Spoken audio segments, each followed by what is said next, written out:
Hello and welcome to another episode of Codo Cinema, the podcast show where I talk about movies. I'm your host, the man, the myth, the legend, Mark Codo, aka Codo Man. Well, since the month of October is over, how about we talk about more films that are either coming out that I want to talk about, or even just talk about the films in general. Well, I got 3 films that I want to talk about very briefly, and they are basically trailers or teaser trailers, I should say. And if you're probably wondering what are those 3 films, well, I will tell you. The 3 films I'm going to talk about is going to be the Super Mario film, Antman, Quantumania, and of course, an upcoming Christmas Story sequel. Yep, so we got a triple dog dare dose of trailers to talk about. So let's get right into it. Now, the first trailer I am going to go into is the Super Mario trailer, or should I say the Super Mario Brothers movie, which is going to be an animated film instead of the live action film. Now, I did an episode of the Super Mario Brothers movie last year, and this was when I was talking about the casting choices, particularly Chris Pratt voicing Mario. And that was episode 71 of Codo Cinema. And that episode featured Jonathan Fong and Chandler Smith as my guests on that previous episode that I did last year with Jonathan Fong and Chandler Smith. And not to flex on my own experience, but that episode 71, where I talked about the Super Mario Brothers movie, the casting for this upcoming film, it got nominated for an Intercollegiate Broadcasting System Award. So there is definitely something to talk about, and it was a very amazing experience, and I couldn't be more than happy to talk about the Super Mario Brothers film, the upcoming film that'll be coming out from Illumination Studios. So that was a very fun moment and a fun experience that I had when I was doing episode 71 of Codo Cinema with Jonathan Fong and Chandler Smith. First of all, thank you Jonathan Fong and Chandler Smith for tagging along during that episode. During that episode, I really appreciate your guys' thoughts and opinions, and overall having a lot of fun on episode 71 of Codo Cinema of the upcoming Super Mario Bros. Film. Thank you very much. So now, with the trailer that came out on October 6th, so almost a month ago, that was probably one of the few trailers that was actually talked about, because of the fact that Chris Pratt is voicing Mario. Now, the trailer overall, what did I think about the trailer? I thought the trailer for the Super Mario Brothers film, the animated film by Illumination, I thought the trailer overall is very good. I mean, it had the Super Mario feel to it, particularly the fact that the animation design really hits home. It looks like the actual video games. Like, it really does. The designs themselves, it really honors the source material of the video games. I mean, we got our first appearance of the Koopa army, Bowser, even the Penguin army as well. Even the Penguins, even the Penguins look like they look like their video game counterparts, while adding a badassery side to it when they're going up against Bowser. Like, hey, they may be small on the outside, but on the inside, they are high and mighty. then they never back down. Those Penguins never back down against that first fight against Bowser. Like, it's just giving Bowser a warning, like a taste of their fury, according to their Penguin King, like saying like, that was but a taste of our fury. Do you yield? And then it's just amazing that Bowser replies, "I do not." It's just showing you that, yeah, Bowser is not messing around with these penguins, and the fact that Kamek, or Magic Koopa, wipes out all the penguins at once, and Bowser melts the castle with his fire breath, getting the power star, just shows you what Bowser is up to. I like the fact that the trailer opens up with Bowser's airship, and it's huge. It's huge. Or really, is it really a Bowser's realm? It could be. I'm pretty sure it's Bowser's realm, but the way how it comes in, it almost feels like it's like Bowser's ship a bit. But anyway, I thought it should be pretty cool. And also, Kevin Michael Richardson also voices Kamek, the Magic Koopa, and then we get the entire Koopa army. And Jack Black voices Bowser, and I will say this: Jack Black voicing Bowser, that was spot on casting, and I believe Jack Black is gonna knock that role out of the park. He's definitely gonna be one of the best parts of this film. But now we cut to the Mushroom Kingdom. Mario coming out of a pipe, basically because Mario's a plumber. He goes through those pipes like da, da, da. You know what I'm saying? You know what I'm saying? So, anyway, Mario is inside this mushroom world, or I'm pretty sure it's the Mushroom Kingdom, and the kingdom itself looks fantastic. It is breathtaking. It is breathtaking to see this world, and the design for Mario is great. I like his design, but also the fact we hear Chris Pratt's voice for only a couple of moments. When he looks at this mushroom, he says, "What is this place?" Now a lot of people are already pointing this out, that this is just Chris Pratt's voice rather than Chris Pratt doing an Italian accent. Now, to be fair, I can definitely understand that, because pulling off an accent is 50-50 whether or not it works. But also before going into further detail, Mario does see Toad popping out of the mushroom hive, being voiced by Keegan Michael Key, warning Mario about one of the mushrooms, and I'm pretty sure it's a blue mushroom, which it is, saying, "Don't touch that mushroom or you die!" Oops, my bad. This mushroom right here is harmless. It's completely fine. Basically, we get to hear Toad's voice, and Keegan Michael Key's voice is very different compared to his other roles. And come on, it's Keegan Michael Key. he's a fun actor. But anyway, at the end of the trailer, we see Toad and Mario running off to the Mushroom Kingdom, and we get to hear Mario's voice again. He says, "Mushroom Kingdom, here we come." Now, going back to what people were actually saying, that's basically Chris Pratt's voice. Now, to be fair, I can actually agree. Yes, I am hearing Chris Pratt's voice.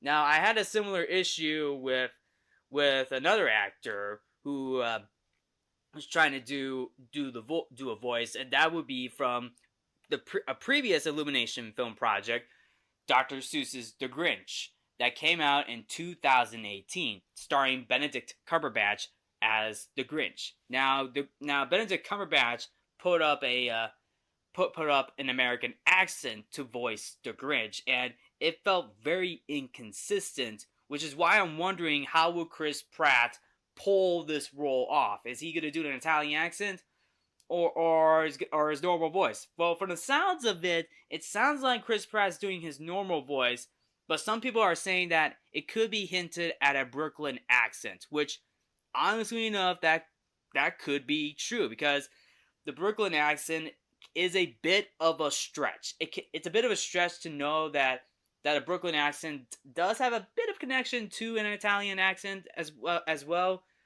and that could be a possibility. That could be a possibility that Chris Pratt might be doing for this film. Although I don't know. I don't know. We might have to wait for another trailer to come out, just so people will know if this is the Mario voice we're going to be hearing. Because I know Charles Martinet voiced Mario in the original Mario games, and that was with an Italian accent. It's me, Mario.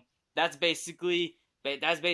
basically Mario's accent or voice, I should say. Mario's voice is Italian because Mario is an Italian plumber.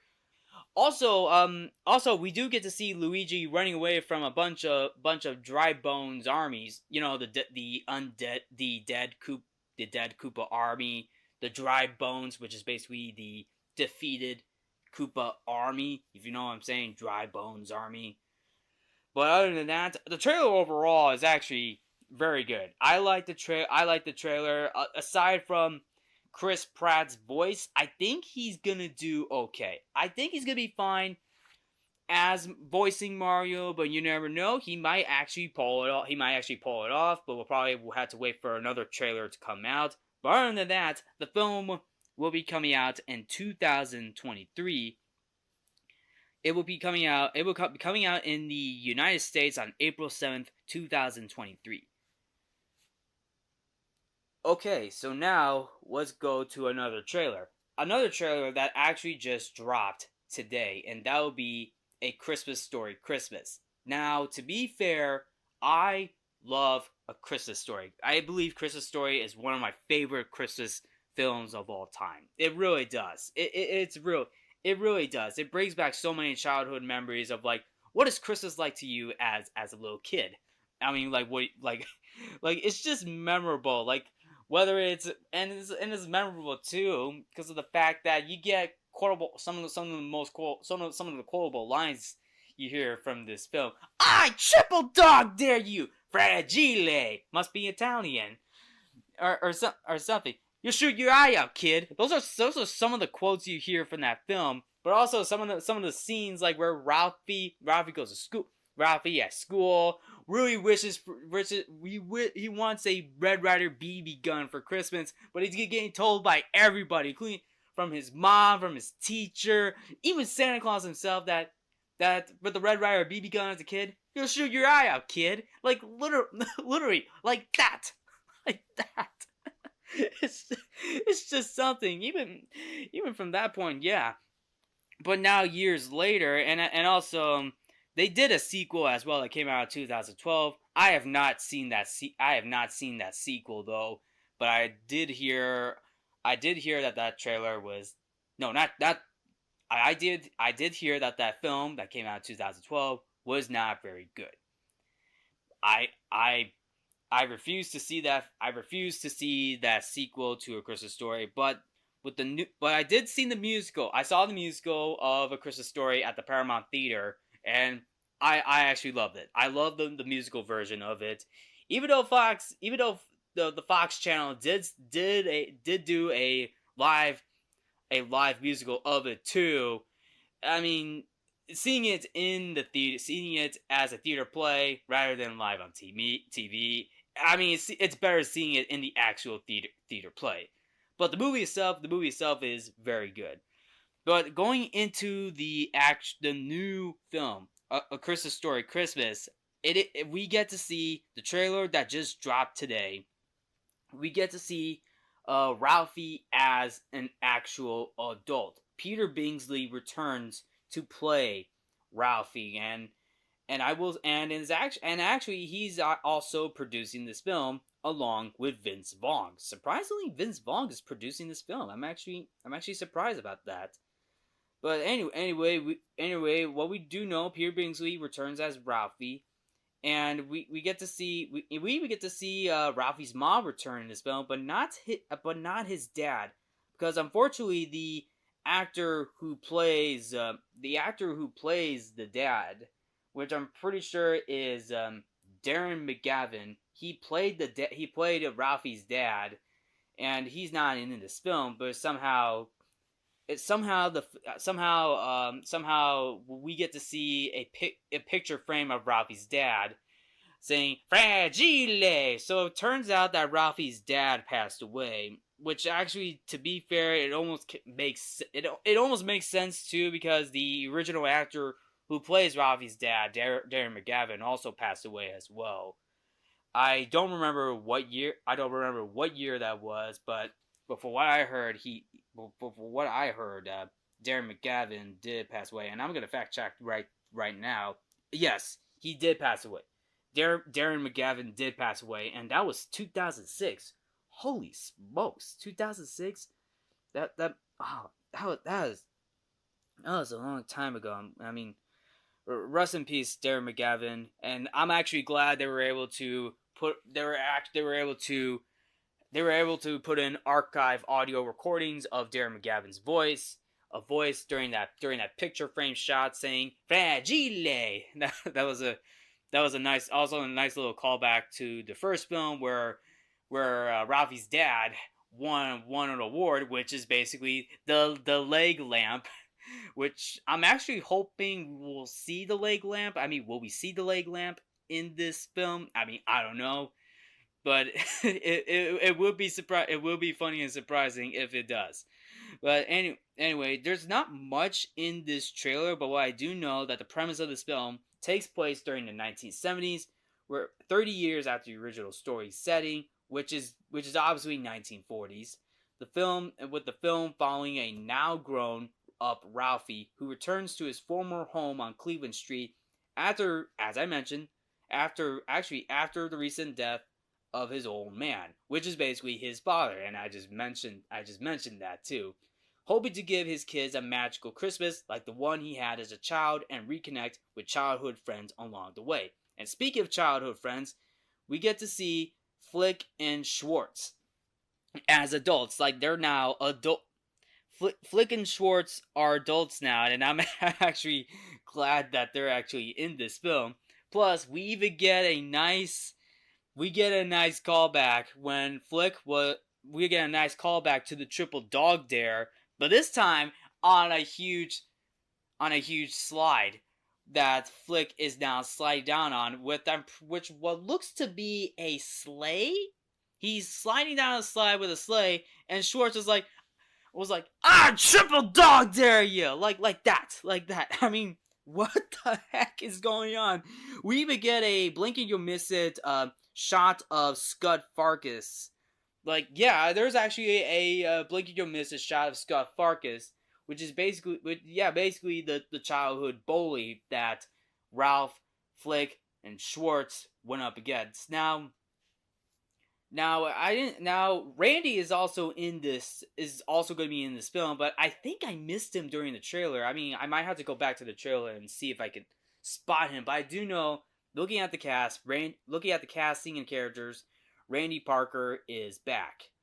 Although he could be I'm pretty sure he's going to be played by a different. No, it's not a different actor. It's the same guy. It's the same guy.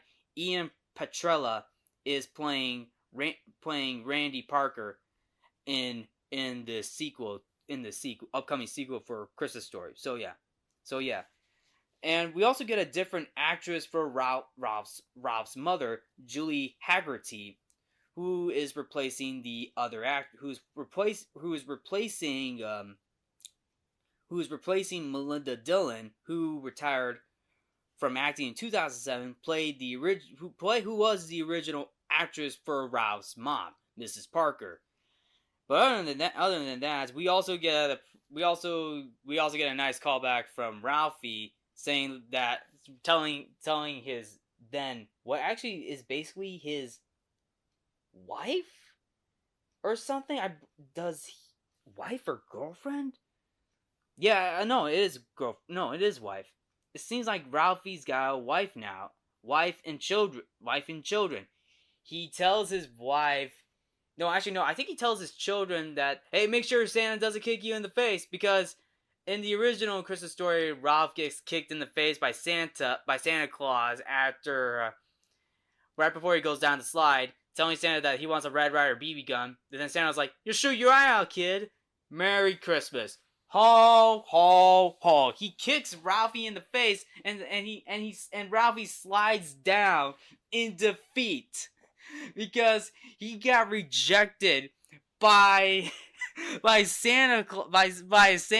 Oh, obviously it's a mall Santa Claus, but he gets rejected, knowing the fact that that this mall Santa Claus realizes that, hey, you're gonna shoot your eye out, kid. I mean, oh, that was low. Wow. But you kind of get the point because in the original Ralphie, who's a kid, wants a Red Ryder BB gun, even though Red Ryder BB guns are dangerous guns. So yeah, you kind of get the point. But other than that, there's a few other moments in this trailer I do want to talk about, but I don't want to go into too much details. But because of this trailer just came out, but I want to bring this up to let you know that, hey, this is actually a trailer. Christmas Story Christmas is coming out this year on HBO Max, and the trailer itself, I actually like the trailer. I thought it was fun to see. It was definitely fun to see Ralphie as an adult now, and I'm getting that nostalgic feel from the first film. So I hope that film is good. I hope it's good in terms of the story. But A Christmas Story, the original film that came out in 1983, still holds a place in my heart. So let's hope HBO Max makes this film a good film. All right. Now the last trailer I'm definitely going to talk about. Now this next trailer, the third and final trailer. This dropped about almost 2 weeks ago, and that would be Antman Quantumania. Now, as a Marvel fan myself, I mean, I really love the stuff in the Marvel Cinematic Universe, particularly from phases 1 through 3. But phase 4 has been hit or miss, depending on how you view the Marvel Cinematic Universe in their fourth phase. I like some of their films. I believe some of their films are okay. Some of them did not turn out that great. Although I believe in my opinion, my top 3 Marvel films from Phase 4 that I actually like is Spider-Man No Way Home, Doctor Strange Multiverse of Madness, and Shang-Chi and the Legend of the Ten Rings. Those are the only 3 Marvel films from Phase 4 that I thought are actually good. Now we have Black Panther Wakanda Forever concluding Phase 4, and I don't know if that film is going to be good. I hope it's good, and I hope it honors Chadwick Boseman, who recently passed away in 2020. So let's hope Phase 4 ends on a solid note. But for Antman is gonna set up Phase 5. So we got Antman Quantumania kicking off Phase. One of the films that's gonna be kicking off Phase 5. From my point of view, it sounds like it will kick off Phase 5 because I'm pretty sure Antman Quantumania or Ant-Man the Wasp Quantumania was going to be one of the films for Phase 4, but it's going to be it is going to be the first film for Phase 5 of the MCU. But what we got from this trailer is actually pretty cool. I liked the Quantumania realm. We see the Quantumania realm, or Quantum Realm, I should say. I know the title of the film is called Quantumania, but but the realm itself is actually pretty cool. I liked the stuff. I liked it, and this is probably the first time I'm seeing more of the Quantum Realm compared to the first 2 Ant-Man films. And the trailer itself looks much more serious than comedic, from my point of view, because of the fact that we're now getting one of the MCU's big villains, King the Conqueror, in this film. And King the Conqueror in this trailer, I mean, it sounds like he's not messing around. I mean, he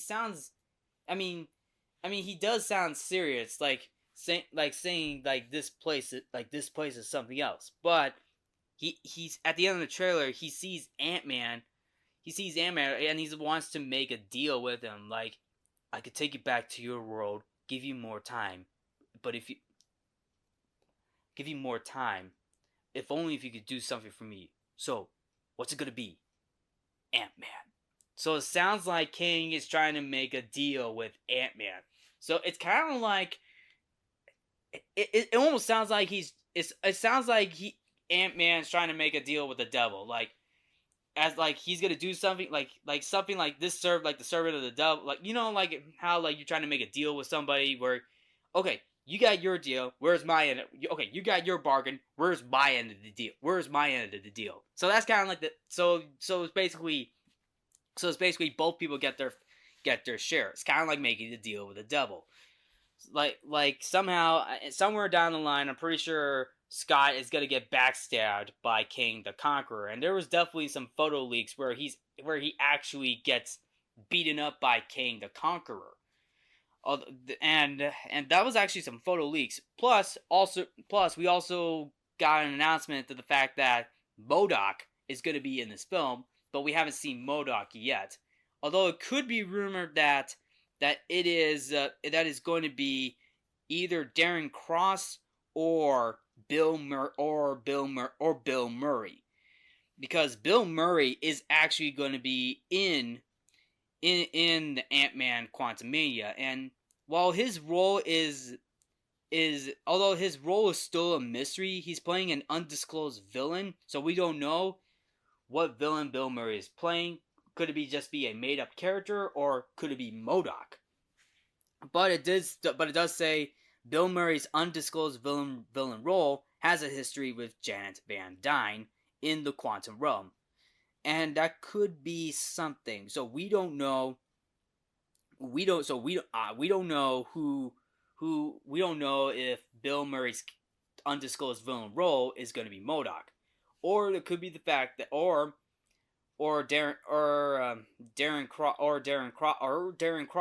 Cross could be MODOK. We don't know. I mean, we'll probably have to wait till another trailer comes out to hear more of MODOK.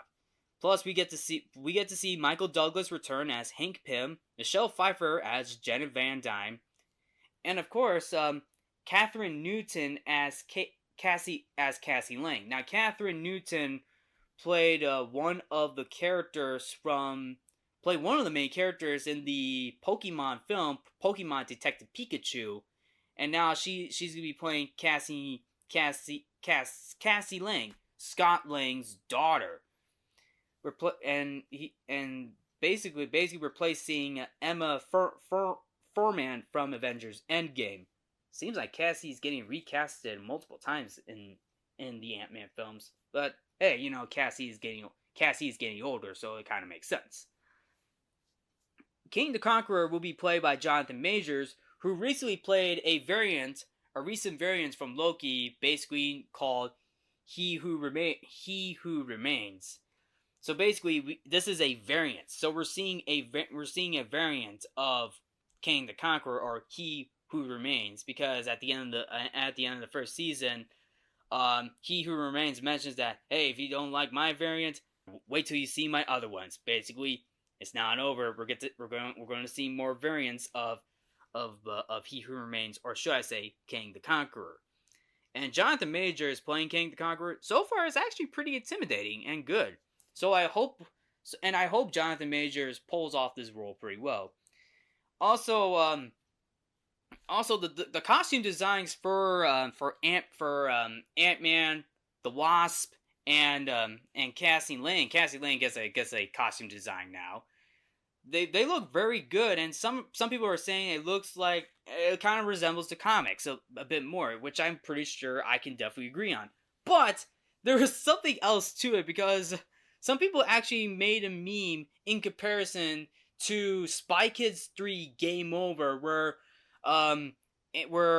Ant-Man, the Wasp, and Cassie look like the three video game characters from Spy Kids 3 Game Over, because of the suits. Because of the costumes they're wearing, because of their color costumes they're wearing, like it's red, purple, and yellow, which resembles some of the characters from Spy Kids 3 Game Game Over, which is actually pretty hilarious. I don't remember the name of the characters from the name of the video game characters from Spy Kids 3 Game Over. I don't really remember the characters, but I do remember, but I wanted to bring this meme up because there was a comparison to it, and some people are saying because of the visual effects.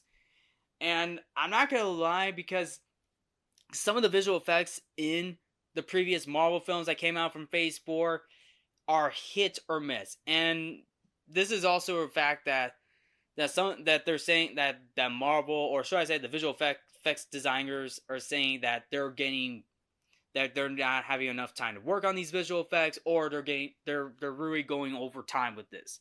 So, which is basically something that's going on with Marvel, because with all the other Marvel projects are coming out, it's like the visual effects artists or designers are rushing the visual effects for this film, which, to be fair, I can actually understand that, because some of the visual effects I'm seeing from the previous Marvel films, they're hit or miss. They're like hit or miss.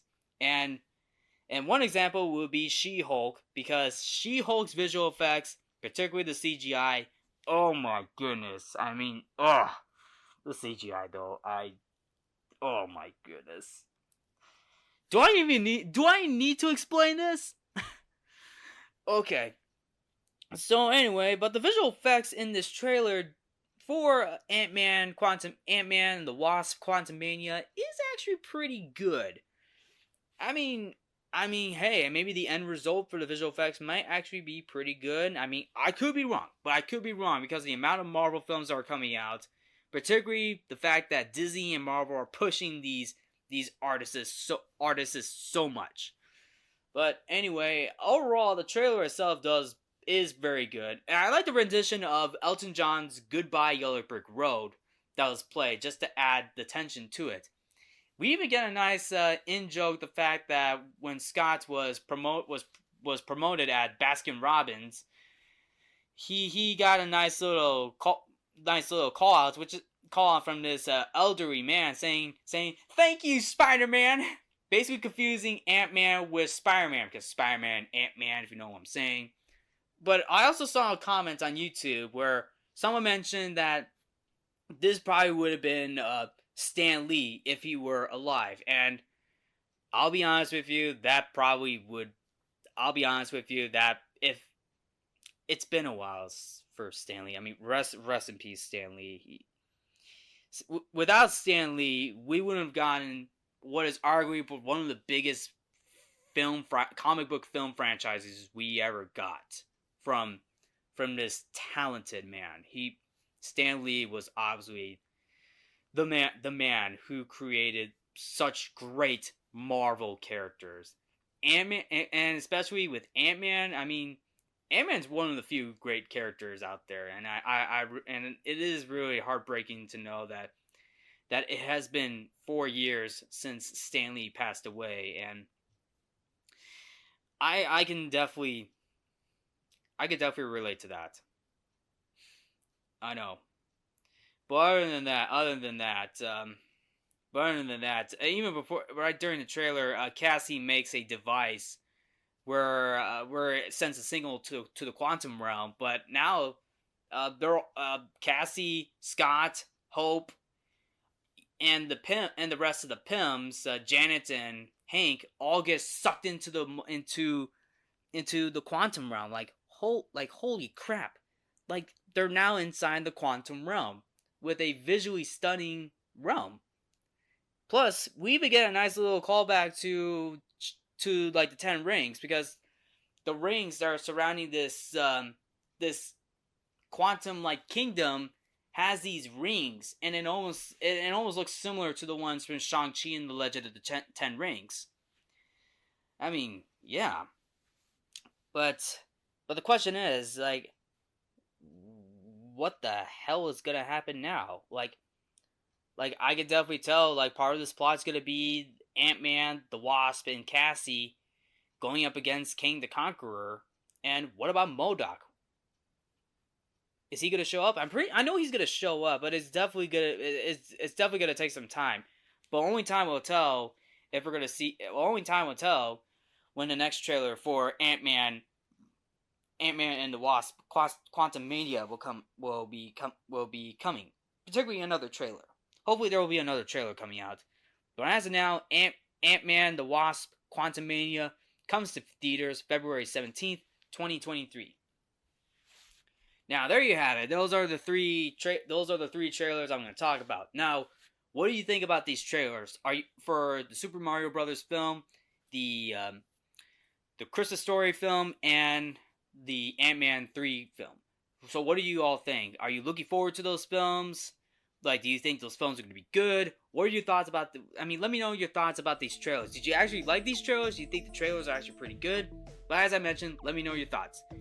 Anyway, thank you all for tuning in to Codo Cinema. I'm your host, Mark Codo, aka Codo Man. Remember to watch movies and stay positive.